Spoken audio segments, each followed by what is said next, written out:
Hey guys, how's everybody doing? I just wanted to bring a video to you guys today explaining that if you're 18 years old, 19 years old, 20 years old, you could definitely get ahead of the curve and start making some good money before getting into, your older ages. Um, for example, I'm 19 years old. I have about $30,000 saved to my name, and I don't have a crazy business. I don't do anything like that. I just work, save my money, and invest my money. So I thought maybe I could bring some information to you guys today, or maybe struggling to find information on the internet. And yeah, so quick background about me. Right now, I work at a senior assisted living facility. I make about $17 an hour, and I work like 2 days a week because I do have school. I'm a college student, and I've been working since I was pretty much 16 years old. I worked at a flea market. I worked as a dental assistant, and I worked uh, as a tutor. I don't want to drag you guys around for too long. The main piece of advice I can give you guys is that you just gotta work. There's really no other way around it.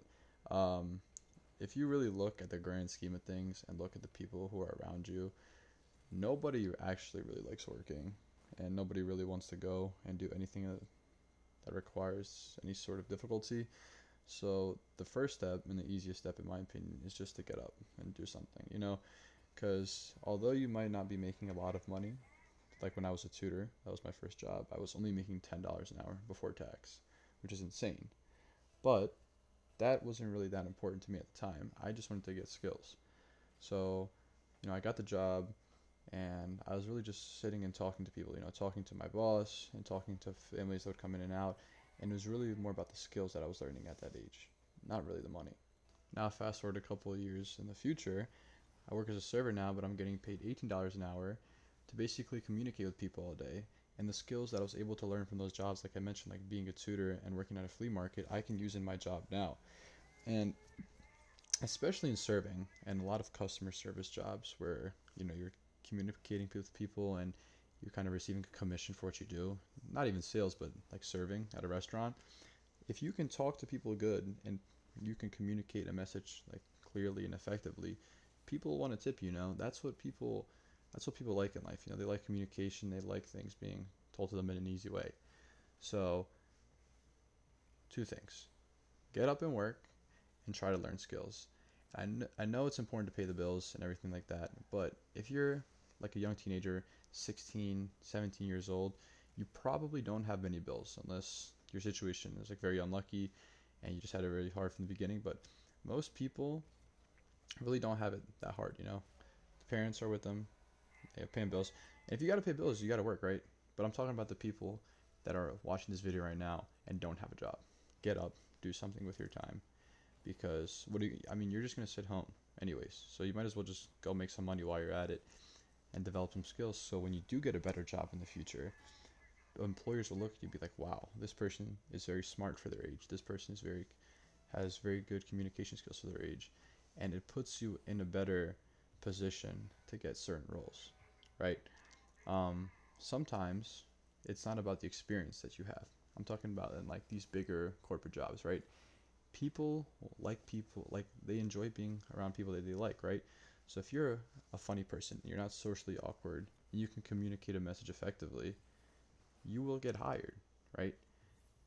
Assuming that you do have the skills necessary to complete the job. But sometimes, you know, it's outside factors other than the skills that you have that will get you hired in these certain positions.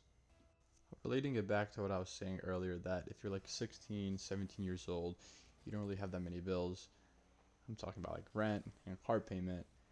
Um, I think it's also important to mention that if you do have bills, smaller bills like Spotify and subscriptions and I don't know, eating out all the time, I think it's really important that you're watching these expenses if you're young.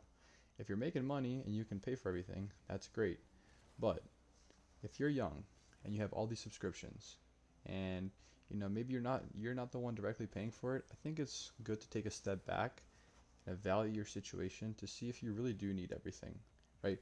Because even if your parents are paying for it, guess what? When they eventually do stop paying for it and you have to fend for yourself, you're going to want to keep these subscriptions, right? Because you've grown up with them and everything. But when you start have to paying, like when you have to pay for yourself, you'll realize that it's a lot more expensive and you're kind of used to always having everything, right? So if you take a step back, see what you like, see if you really do need something, right? And just be like, well, this isn't really good to have like financially, or like it's I don't really need it. I think it develops good skills for later down in life.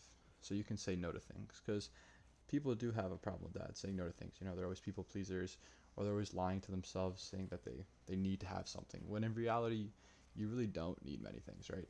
So make sure you're taking a step back, looking at your situation, and telling yourself, like, hey, do I need this? Do I not need this?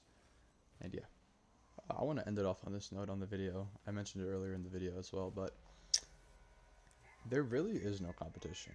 And I know this doesn't seem like it's true at first, but if you take a step back away from social media and just look at like the people that surround you, right?